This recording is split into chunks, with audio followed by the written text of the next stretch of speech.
jemaat sekalian untuk dapat bersaat teduh yang kita akan lakukan Tuhan sehingga kita dapat menikmati hadirannya dalam ibadah sore pagi hari ini. Saya persilakan.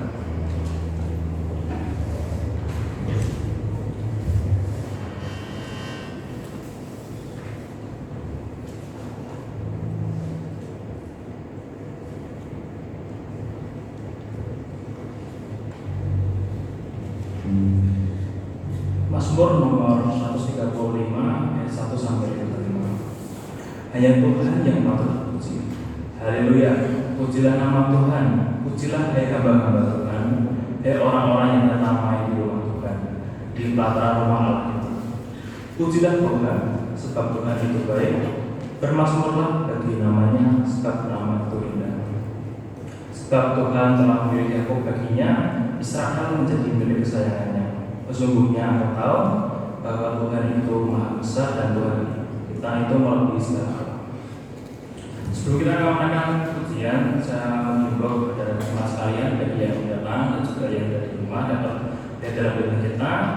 Segenap jemaat Indonesia Terongan mengucapkan selamat ulang tahun kepada saudari Kesia Kurnia yang berdoa pada tanggal 14 Mei 2020. Nah, itu momen kita simak bersama-sama dan kita akan memuji nama Tuhan. Pujian yang pertama dalam pujian bersama-sama.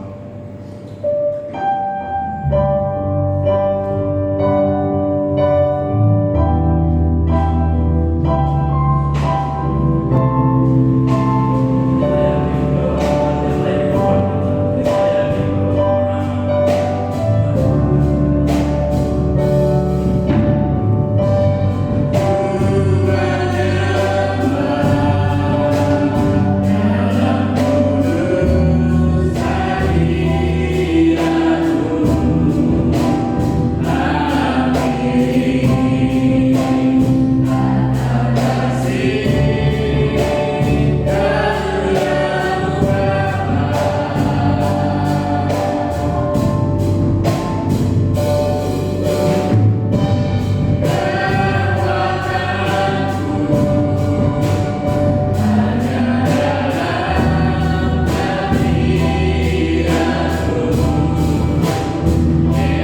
Tuhan, mungkin dalam mau beribadah ada motivasi yang tidak baik dan tidak benar padamu, kami mohon ampun Tuhan. Juga mungkin dalam kami beribadah, baik yang datang di gereja dan juga di rumah, ada dosa yang belum kami selesaikan tidak bersama kami mohon ampun Tuhan. Biarlah melalui kehidupan kami menjadi kita yang terbuka dan terus mendapat kemuliaan nama-Mu. Terima kasih Tuhan.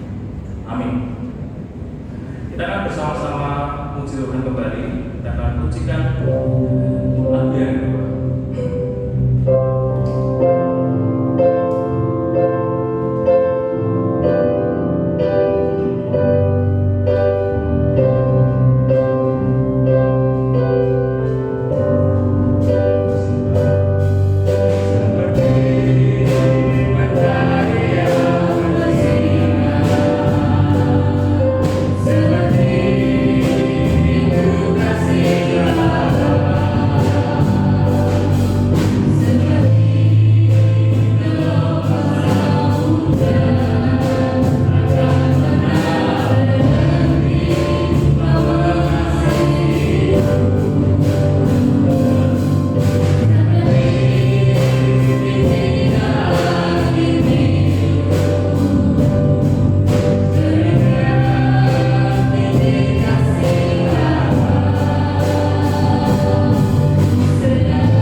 Dan telah engkau ikrarkan ikrar yang benar di depan banyak saksi. hadapan Allah yang memberikan hidup kepada segala sesuatu, dan di hadapan Kristus Yesus yang telah mengucapkan ikrar yang benar itu juga di muka Pontius Pilatus. Kuserukan kepadamu, turutilah perintah ini dengan tidak bercacat dan tidak bercela, hingga pada saat Tuhan kita Yesus Kristus menyatakan dirinya, yaitu saat yang akan ditentukan oleh penguasa yang satu-satunya dan yang penuh baik, Raja di atas segala raja dan Tuhan di atas segala tuan. Dialah satu-satunya yang tidak takut kepada maut, bersemayam dalam terang yang tak terhampiri.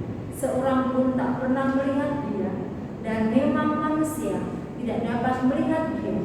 Baginya lah hormat dan kuasa yang kekal. Amin. Demikian firman Tuhan. Kita saatnya kita akan menaikkan sekali doa syafaat yang akan dipimpin oleh Bunda, dan kita akan dalam paket doa Mazmur nomor 37 ayat 5. Serahkanlah hidupmu kepada Tuhan dan percayalah kepadanya dan Dia akan bertindak. Pokok doa syafaat yang pertama, berdoa bagi bangsa Indonesia dalam rangka untuk memutus mata rantai penyebaran virus corona bersama pemerintah dan saudara Indonesia. Yang kedua, bagi gereja baptis untuk dapat menyikapi kondisi saat ini dengan bijak dan tetap dilakukan dalam setiap anggaran belanja tiap bulan. Yang ketiga, bagi gereja kita di Terongan, program dan anggaran belanja yang disusun oleh Kementerian Perancang, dan juga untuk setiap anak-anak yang belajar dan belajar secara online, mencari sekolah baru, dan pemilihan Tuhan bagi seluruh jemaat di tengah pandemi ini. Namun sebelum kita akan berdoa yang dipimpin oleh Bapak, kita akan melakukan pujian Engkaulah Kristus. Engkaulah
masa sulit ini Tuhan, Kau tetap hadir.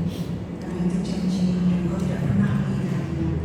Kami percaya Kau hadir di tengah-tengah bangsa kami Tuhan, yang saat ini berupaya untuk menyelesaikan masalah pandemi Corona ini Tuhan.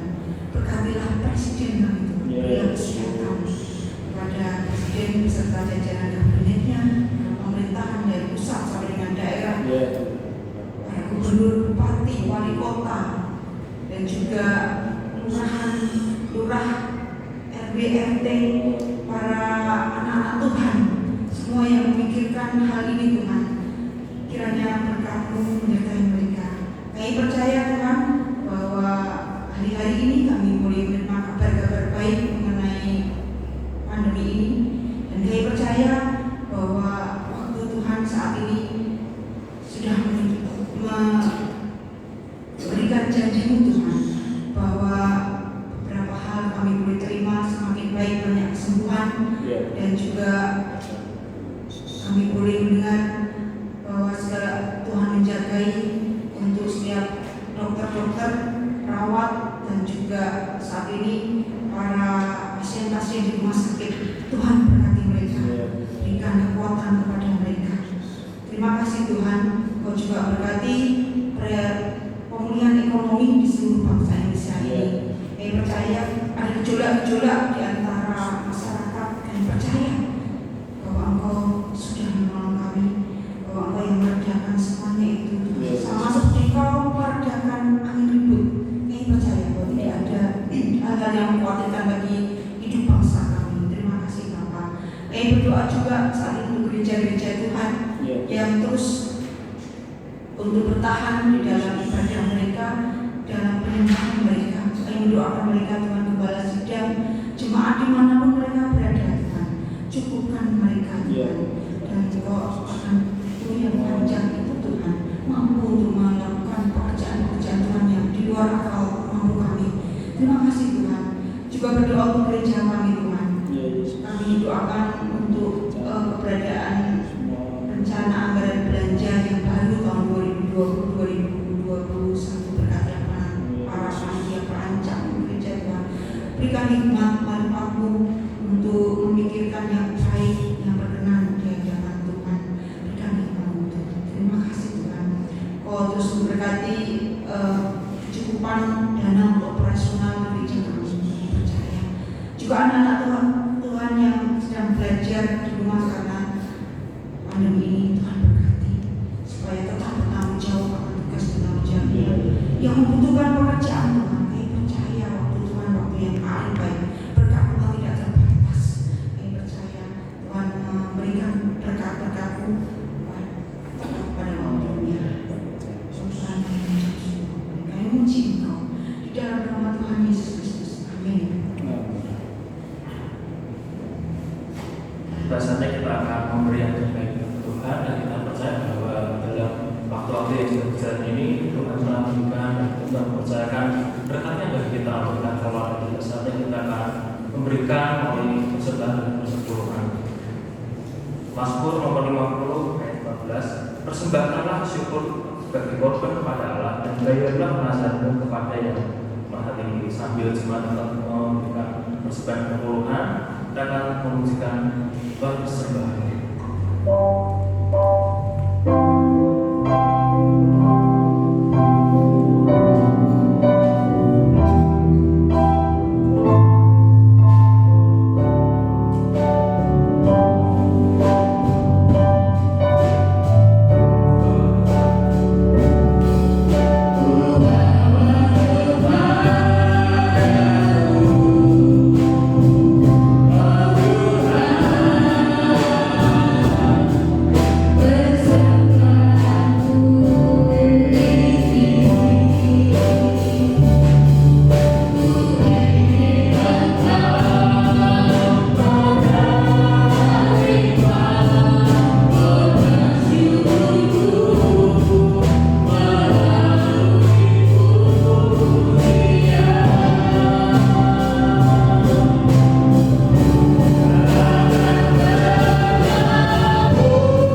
Kita akan mendengarkan sabda kebenaran firman Tuhan yang telah kita baca yang akan disampaikan oleh Pendeta Lukas Sugiono, dan kita akan mempersiapkan hati kita untuk pujian pribadi yang mengenal hatiku. Kita akan pujikan dengan kesungguhan hati karena kita tahu puncak ibadah penyampaian firman Tuhan. Maka dari itu kami bawa jemaat dapat mempersiapkan hati sikap yang terbaik yang dapat menerima sabda kebenaran firman. Kita akan pujikan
beribadah bersama-sama dengan saudara-saudara seiman kami.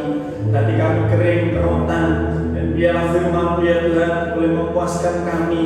Biarlah firman Tuhan akan memulihkan kami, dan firman-Mu ya Tuhan akan menjadikan kami tetap dapat terus mempertahankan iman kami, terus dapat mempercayai terus seumur hidup yang Tuhan percayakan kepada kami. Firman Tuhan yang akan terus menguatkan kami di dalam nama Yesus. Kami siap mendengar firman Tuhan. Haleluya. Amin. Selamat sore Bapak-Ibu Saudara yang berkasih Tuhan Yesus. Shalom. Ya, puji syukur pada Tuhan pada saat ini kembali kita boleh beribadah bersama-sama dan kita terus berharap dan berdoa kepada Tuhan, ya Tuhan yang akan terus senantiasa memulihkan bangsa kita dan memberkati kita semua sehingga kita kembali dapat erat bersekutu indah melayani Tuhan bersama-sama ya, sambil terus kita tetap bertahan di dalam iman. Pesan pribadi yang sungguh-sungguh harus kita lakukan. Itulah firman Tuhan yang disampaikan oleh Rasul Paulus kepada Timotius mengakhiri surat Timotius yang pertama, di mana kita akan belajar mulai dari ayat yang ke-11 sampai dengan yang ke-21. Pesan pribadi yang sungguh-sungguh kita lakukan, itulah judul firman Tuhan yang akan saya sampaikan pada saat ini.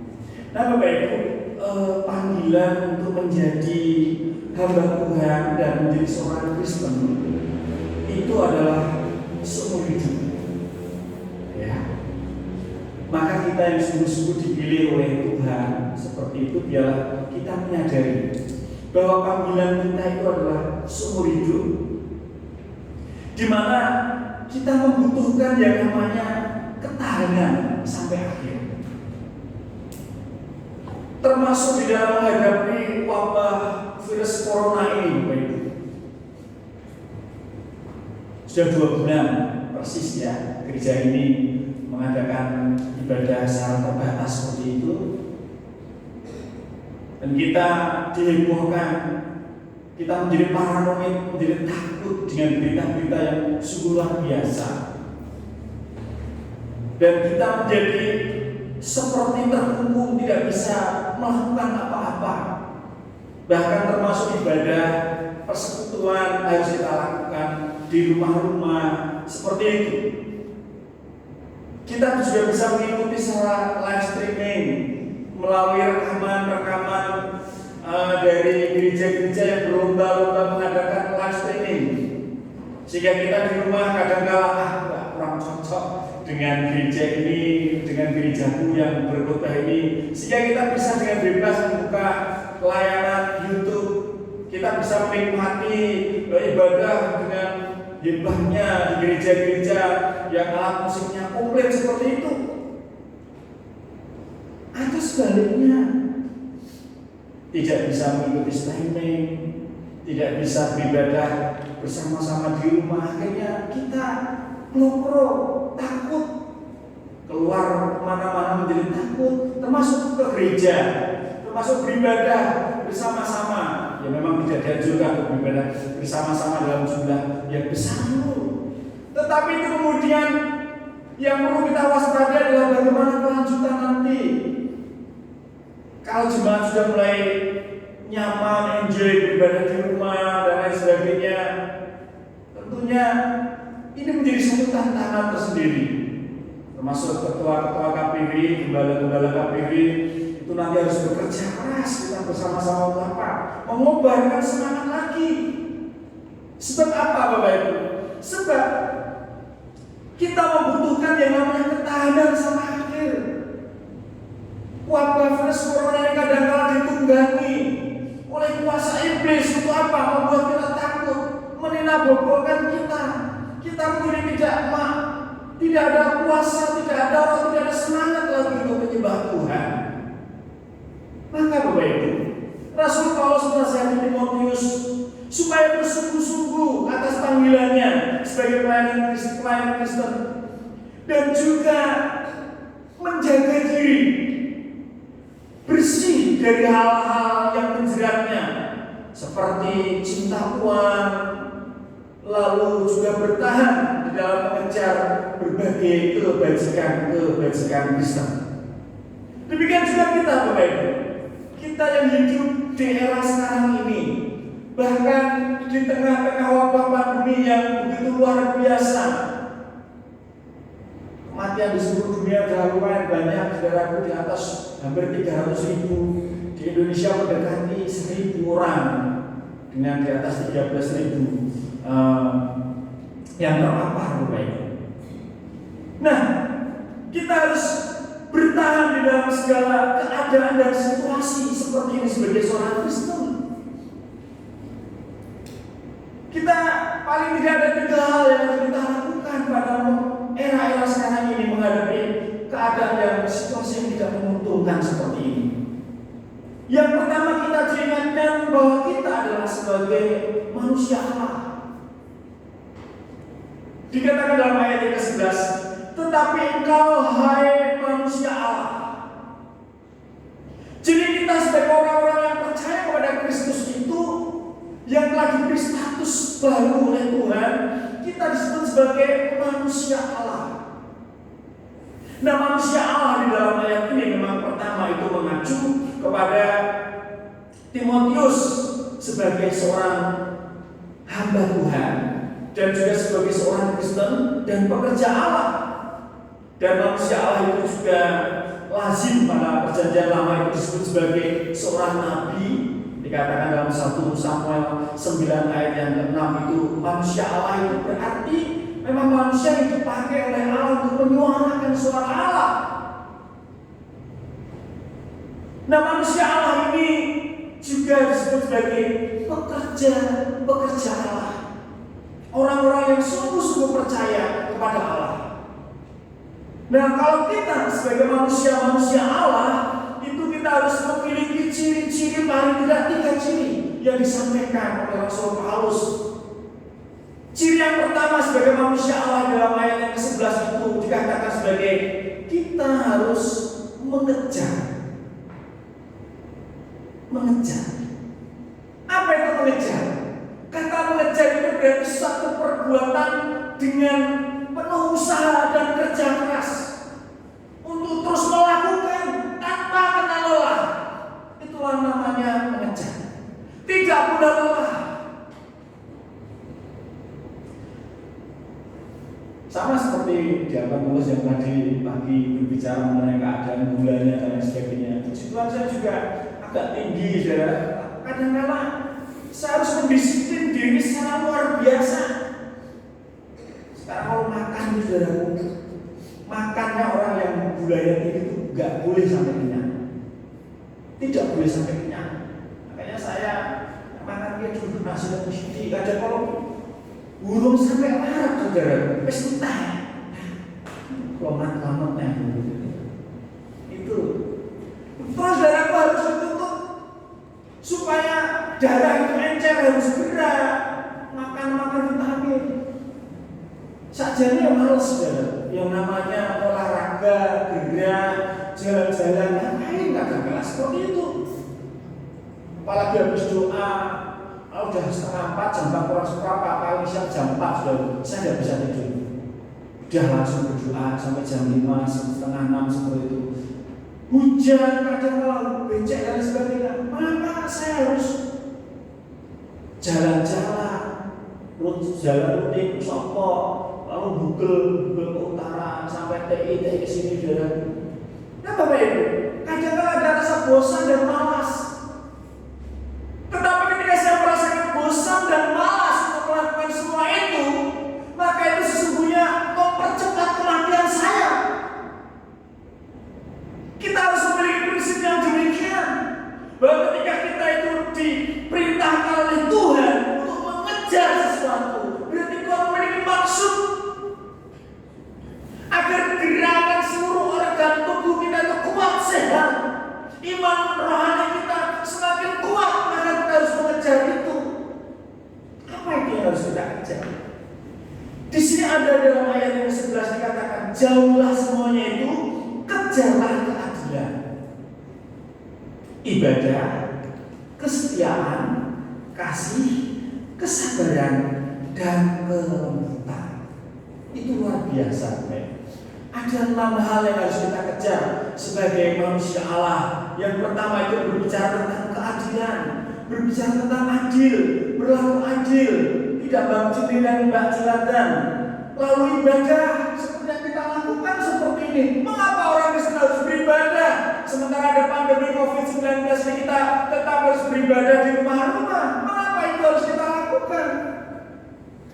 Karena Tuhan perintahkan itu harus kita kejar. Sebab ketika engkau mengejar, sepertinya engkau lelah, sepertinya engkau capek, tetapi itulah yang memperpanjang hidupmu. Tanpa kita sadari ketika kita melakukan itu, kita mengejar semua itu memperpanjang usia iman kita, memperpanjang hidup rohani kita. Seperti yang saya sampaikan tadi, saya berarti seumur hidup, saya harus minum obat tensi setiap hari, harus gerakan tubuh terus, itu harus saya lakukan. Sebab kalau saya bermalas-malasan tidak melakukan itu, mempercepat kematian saya. Itulah yang harus kita usahakan, Bapak Ibu. Harus kita kejar yang namanya ibadah. Lalu juga yang namanya kesetiaan, setia, istio. Setia dalam segala hal, Bapak Ibu. Setia dalam keluarga, setia terhadap pasangan, setia terhadap Tuhan, setia terhadap pengabdian saudara. Harus kita lakukan dengan apa? Kata setia ini, Bapak Ibu, sama dilakukan secara terus menerus, orang bolong-bolong atau sampai elingi kan. Itu yang namanya kesetiaan. Lalu kita juga harus mengejar yang namanya kasih, kesabaran, sabar. Bahkan terhadap orang-orang yang menjengkelkan di lingkungan saudara yang dapat Tuhan pakai itu apa? Untuk menguji iman saudara, kesabaran saudara. Lalu juga yang harus kita ajar adalah kelembutan. Kata kelembutan, kelemah lembutan itu bukan berarti lemah, letoy, lemes, bukan seperti itu. Tetapi berasal dari bahasa Yunani praus. Yang artinya apa? Ketika ditekan semakin keras, maka pantulannya itu akan semakin tinggi. Sama seperti bola basket, ketika pantulannya ditekan kecil seperti itu enggak memantul, tetapi begitu ditekan dengan keras, maka dia akan memantul tinggi. Itu artinya justru lemah lembut. Di bawah tekanan, di dalam segala keadaan, justru di situ muncul kekuatan. Itu yang namanya kelembutan. Itu indahnya. Ya. Kelembutan itu justru itu maksudnya, saudara-saudara. Ketika saudara-saudara bisa menyesuaikan diri di dalam segala keadaan istilah, itulah yang namanya kelembutan. Kalau saudara bisa tetap dapat bertahan dalam segala keadaan, Tuhan dimuliakan dalam hidup saudara. Meskipun saudara itu sakit dalam keadaan apapun saudara, Tuhan tidak saja memang dimuliakan ketika orang itu mengalami kesembuhan yang luar biasa, tetapi Tuhan juga dapat dimuliakan ketika bagaimana orang yang menghadapi penatang, menghadapi penderitaan, bahkan sakit penyakit, mungkin selama hidupnya dia sakit dan tidak disembuhkan oleh Tuhan, tetapi ketika dia dapat terus menyembah Tuhan, dia tetap dapat memuji nama Tuhan. Disitulah Tuhan tidak hanya dimuliakan ketika seseorang itu sembuh dari sakit penyakitnya, ketika seseorang itu mengalami keberhasilan, tetapi di tengah-tengah berbagai masalah, ketika dia tetap dapat bertahan. Disitulah manusia Allah harus menjadi. Yang kedua yang harus dilakukan oleh manusia Allah adalah bertanding dalam pertandingan iman yang benar dan rebutlah hidup kekal. Ayat yang ke-12 sampai dengan yang ke-13. Dan bertandinglah dalam pertandingan iman yang benar dan rebutlah hidup kekal. Apa maksudnya ini, Bapak Ibu? Hidup kekal bukankah sudah kita terima ketika kita percaya Yesus? Tetapi mengapa harus kita rebut? Nah, kata rebut di sini berarti apa, Bapak Ibu? Kembali sama seperti mengejar. Kata rebut di sini berarti setiap kesempatan yang mendatangkan kebaikan buat kita, kita harus lakukan dengan penuh perjuangan. Mengikut Tuhan itu tidak leda-leda, tidak santai-santai, apalagi aduh wabah corona ini menyenangkan sekali. Wong kok ibadah hari biasa, kok malas kok. Apa meneh kok ibadah di rumah, seneng rasanya seperti itu. Bukan seperti itu, tetapi mari kita akan yang namanya terus di dalam pertandingan iman yang benar dan rebutlah hidup kekal. Artinya apa? Kita harus mencari hal-hal rohani yang harus terus kita lakukan, terus kita rebut, terus kita perjuangkan. Iman itu, keyakinan kita itu terus kita perjuangkan, Bapak Ibu. Ya, kita memang menerimanya secara gratis, secara cuma-cuma, tetapi kita terus berjuang.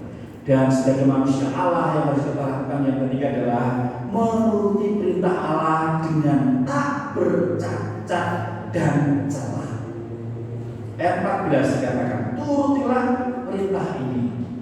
Turutilah perintah Allah sebagai manusia Allah ini dengan tak bercacat dan tidak bercelah, hingga pada saat Tuhan kita Kristus menyatakan dirinya, yaitu saat yang akan ditentukan oleh penguasa Yesus yang satu-satunya yang penuh bahagia, raja di atas segala raja dan tuan di atas segala tuan. Nah, Bapak Ibu, kita harus yang namanya menuruti. Mari saya dengarkan satu ilustrasi yang bagus mengenai bagaimana seorang manusia Allah itu harus memperjuangkan ada dua jenis mata, yaitu mata lalat dan mata lebah. Mata lalat itu, Bapak Ibu, meskipun lalat itu tinggal dalam lingkungan yang haru, dalam lingkungan yang serba menyenangkan, lalat itu matanya hanya suka kepada hal-hal yang jorok, ya, hal-hal yang jorok. Maka lalat itu meskipun di sekelilingnya adalah hal-hal yang menyenangkan, maka lalat itu selalu mencari hal-hal yang jelek, yang jorok, yang buruk. Dan ketika lalat itu nempel pada sesuatu lalu menghisap atau mengeluarkan, itu menjadi satu penyakit. Tetapi bagaimana dengan mata lebah? Lebah itu sungguh-sungguh meskipun hidup di tengah hutan, hidup dalam tengah-tengah kotoran sekalipun, tetapi lebah tahu statusnya, kualitas hidupnya. Lebah itu lebih memilih sesuatu yang indah. Ada bunga-bunga seperti itu, dia lebih suka menghisap bunga-bunga, lebih suka menghisap madunya, dan pada akhirnya menimbun kumpulan madu itu. Kemudian siapa yang tidak suka madu? Siapa yang tidak tahu kualitas madu? Siapa yang tidak tahu khasiat dari madu itu? Maka yang dilakukan oleh lebah karena matanya selalu tertuju kepada hal-hal yang indah, selalu tertuju pada hal-hal yang manis, maka yang dihasilkan pun sesuatu hal yang sangat menyenangkan dan sangat berkhasiat tinggi. Nah, seharusnya manusia Allah yang menuruti perintah Allah juga demikian. Hidupnya tidak bercacat dan tidak bercela. Sebab apa? Dia percaya dialah penguasa, raja segala raja, hormat dan kuasa bagi dia. Inilah yang harus kita lakukan sebagai manusia Allah, menuruti perintahnya. Orang yang sungguh-sungguh dipanggil oleh Allah, kalau dia tidak akan bisa lagi melakukan, mungkin kecenderungan itu masih ada, saudara, melakukan kesalahan. Tetapi kuasa Roh Kudus akan membentengi dia, akan mengingatkan dia untuk tidak melakukan dosa dan salah. Kerja di perusahaan-perusahaan tertentu itu banyak godaannya, ya. Misalnya bisa jadi ARD di perusahaannya, banyak celah ya. Kalau mau ya banyak celah. Iki wayahe usum THR. Karyawane pirang atus wong, pirang uang. Ki THR tak duwe tapi kowe kudu setor 100 lho. Ya Mas Wani bisa Mas Wani. Setor nek ora setor 100 ora tak duwe. Wah, aduh itu baik maksud saya. Bahwa manusia Allah itu ketika dia menuruti perintah Allah, dia dengan sendirinya itu ada yang namanya alarm di dalam hidupnya, kehidupan orangnya. Ketika dia berbuat tidak benar, hidupnya tidak lurus, hidupnya tidak baik, itu ada alarm. Hal yang saya lakukan itu salah. Kasihan saya Bapak Ibu. Semenjak saya sungguh-sungguh mengalami kelahiran baru, saya sungguh-sungguh merasa ingin rindu, bertekad hidup dengan benar di hadapan Tuhan. Ya meskipun dulu tidak pernah salah makan. Misalnya dulu makan bakwan loro, ngaku siji, loro, ngaku siji, kita siji, ngaku loro siji. Ada kesempatan untuk melakukan hal-hal yang tidak benar. Saya selalu mau apa? Mau bakwan Indonesia rupiah ya. Mau anu terus kok ngaku siji. Kuwi ora dadi berkat malah dadi penyakit. Itu sebagai contoh kecil Bapak Ibu. Nah demikian juga ketika kita sebagai manusia Allah, Tuhan memberikan alarm buat kita, yaitu agar kita apa? Menuruti firman Allah yang disampaikan melalui firman Tuhan, khotbah pendeta, firman Tuhan yang kita pelajari dari Alkitab itu sesungguhnya mendidik kita secara pribadi. Amin ya. Jadi ketika kita itu sebagai manusia Allah melakukan orang benar, ada warning. Hati kita itu seperti itu Bapak. Kalau kita melakukan hal yang tidak benar, hati kita, jantung kita itu sebenarnya nenek saya itu kita langgar, nanti deg ini hilang. Ciptaannya salah. Wes orang getaran berberas, orang berjedeki berberas. Karena apa saudara? Sudah berubah.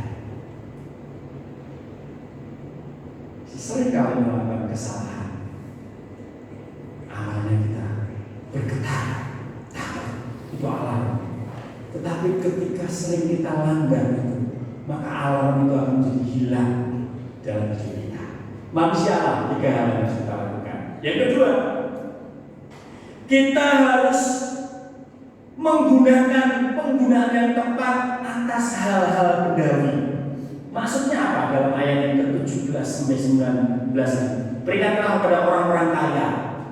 Peringatlah kepada orang-orang kaya di dunia ini agar mereka jangan tinggi hati dan jangan berharap pada sesuatu yang tak tentu seperti kekayaan, melainkan pada Allah yang dalam kekayaannya memberikan kepada kita segala sesuatu untuk dinikmati. Peringatkanlah agar mereka itu berbuat baik, menjadi kaya dalam kebajikan, suka memberi dan membagi. Ya, ini orang-orang kaya.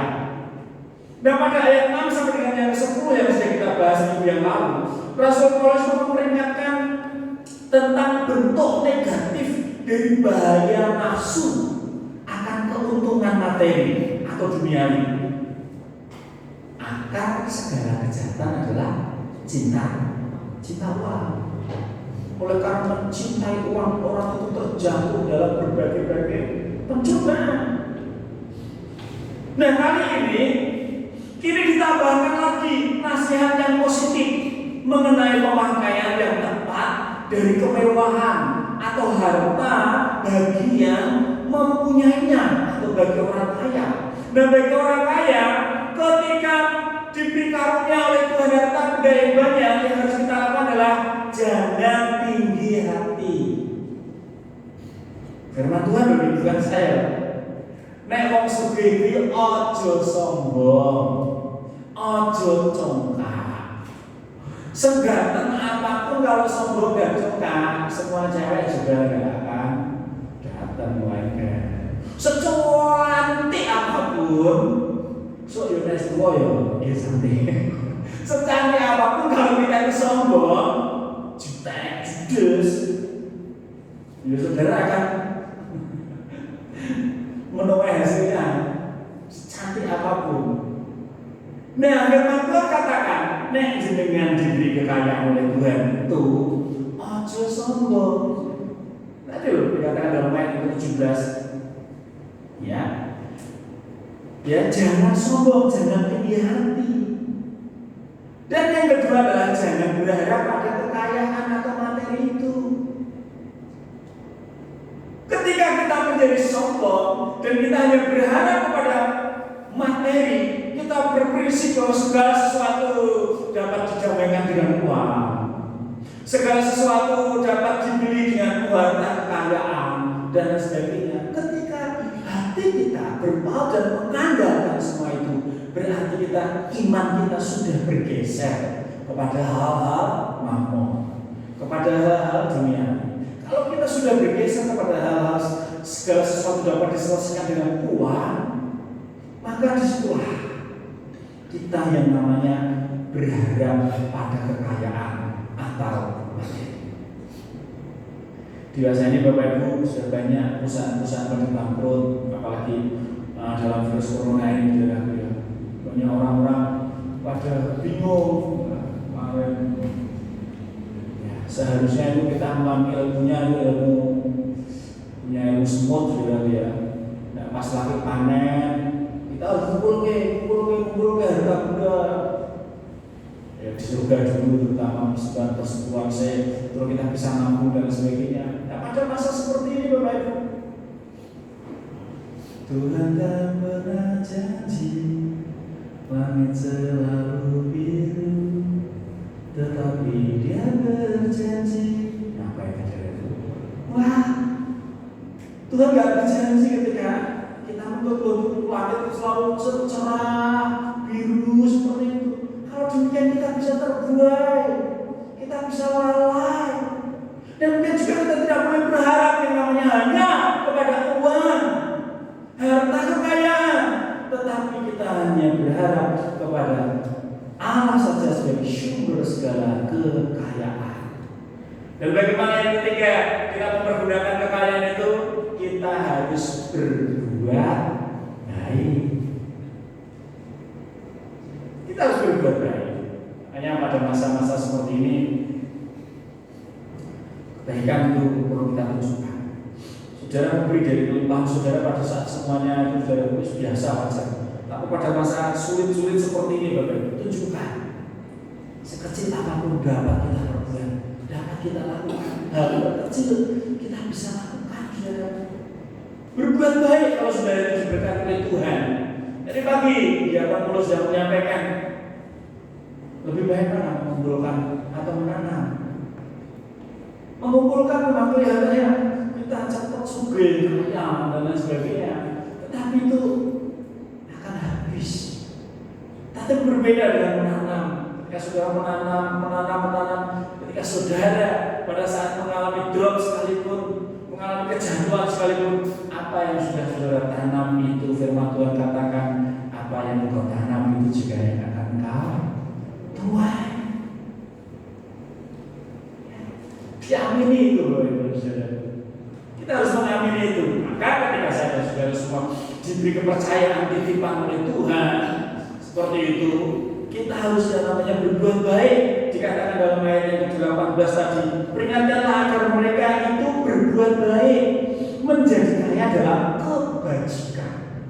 Kita diperingatkan harus menjadi kaya dalam kebajikan dengan cara suka memberi dan membagi. Suka memberi dan membagi. Nah, gereja kita sampai dengan ini juga ya banyak jemaat yang memberi, kita besok bagikan lagi seperti itu Bapak Ibu. Kalau saudara menerima, terima. Saudara pergunakan, gak berdosa saudara menerimanya. Kalau saudara mengumpulkan kemudian membagikan lagi, lebih baik lagi. Itu suatu hal yang baik karena saudara percaya terus berbuat baik. Tuhan tidak akan pernah rugi, Tuhan tidak akan pernah melalaikan, melupakan orang-orang yang berbuat baik, dan Tuhan tidak mau berhutang kepada orang-orang yang berbuat baik. Amin. Tuhan tidak mau berhutang kepada orang-orang yang berbuat baik. Dan yang terakhir adalah yang harus kita lakukan pada masa-masa sekarang ini, peringatan adalah memelihara iman dengan teguh pengajaran. Memelihara dengan teguh pengajaran. Dikatakan ayat ke-20, hai Timotius, peliharalah apa yang telah dipercayakan kepadamu. Jadi kita harus memelihara iman yang dipercayakan kepada kita. Dengan cara bagaimana? Dengan cara yang pertama itu ayat yang ke-20 tadi, hindarilah omongan yang kosong. dan yang tidak suci, dan pertentangan-pertentangan yang berasal dari apa yang disebut pengetahuan. Jadi Bapak Ibu, cara memelihara iman dan teguh dalam pengajaran adalah kita harus menghindari yang namanya omong kosong, menggosip, ngomongkan orang lain, menjelek-jelekan orang lain, ngomong-ngomongan kosong yang sia-sia, yang tidak berguna itu hindari. Ya. Ketika ada seseorang, kalau orang itu tiba-tiba langsung menceritakan kejelekan orang lain, saudara sebenarnya bisa menyimpulkan. Hati-hati. Ya. Saudara bisa menyimpulkan. Nah, kita harus menghindari yang namanya omong-omongan kosong dan pertentangan dari kaum gnostik atau pengetahuan gnosko. Artinya apa? Kaum gnosko itu hanya mengutamakan yang lahiriah saja, berdebat dengan hal-hal yang lahiriah tidak perlu. Makanya ketika kita saat sedang rapat atau sedang menghindari perdebatan-perdebatan yang segala nyaman baik, ngomong-ngomong sehingga nyaman seperti itu. Dan jangan hati-hati juga ketika kita menyalahkan orang lain, membunuh karakter orang lain, membentak orang lain. Kita harus bertanggung jawab terhadap apa? Bertanggung jawab kalau dia menjadi orang yang menderita oleh karena perbuatan kita, oleh karena omongan kita, oleh karena fitnahan kita. Kita itu bertanggung jawab, saudara. Kadang-kadang apa yang kita ucapkan tanpa kita sadari, kadang-kadang menyakiti hati orang lain dan lain sebagainya. Ingat, kata-kata itu tidak bisa dicabut, saudara. Nah, kita harus berhati-hati ngomong kosong. Lalu jangan menyimpang dari iman. Ya, terakhir ya, jangan menyimpang dari iman. Dikatakan ayat 21, karena ada beberapa orang yang mengajarkannya dan dengan demikian telah menyimpang dari iman.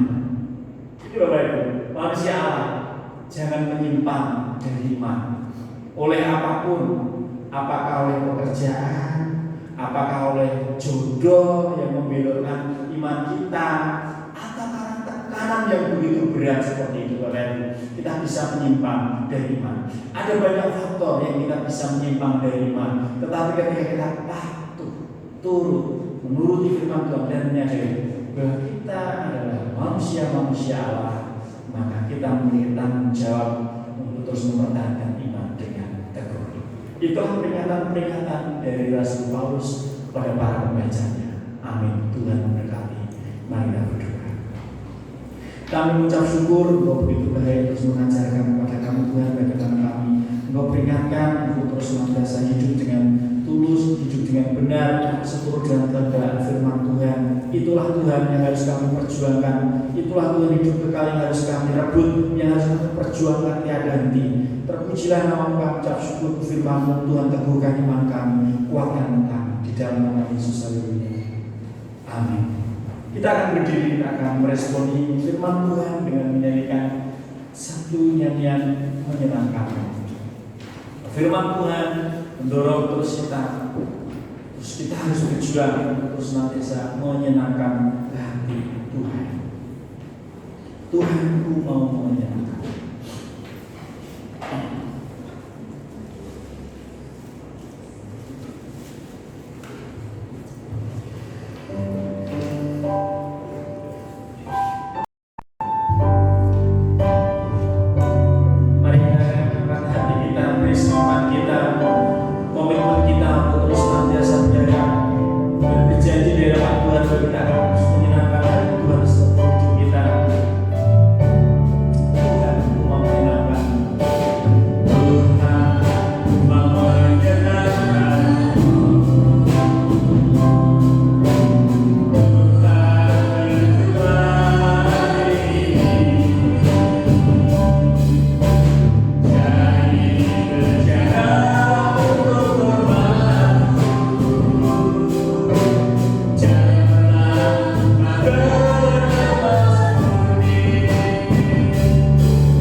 Kami mengucap syukur Tuhan, Engkau begitu baik, terus melimpahkan kasih dan berkat, terus memberikan pengajaran kepada kami begitu rupa sehingga hidup kami semakin hari cemerlang seperti emas yang murni untuk senantiasa menyenangkan hati Tuhan.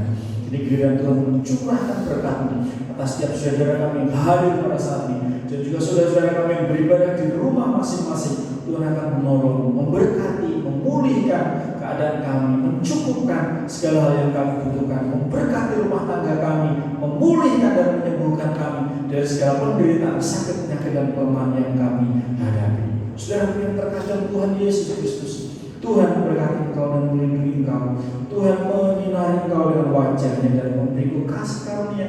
Tuhan menghadapkan wajah-Nya padamu dan beriku damai sejahtera. Ulanglah terima damai sejahtera kepada Bapa, kasih dan pengorbanan Tuhan Yesus Kristus, penghiburan dan penyertaan daripada Roh Kudus memberkati kita sekalian dari sekarang sampai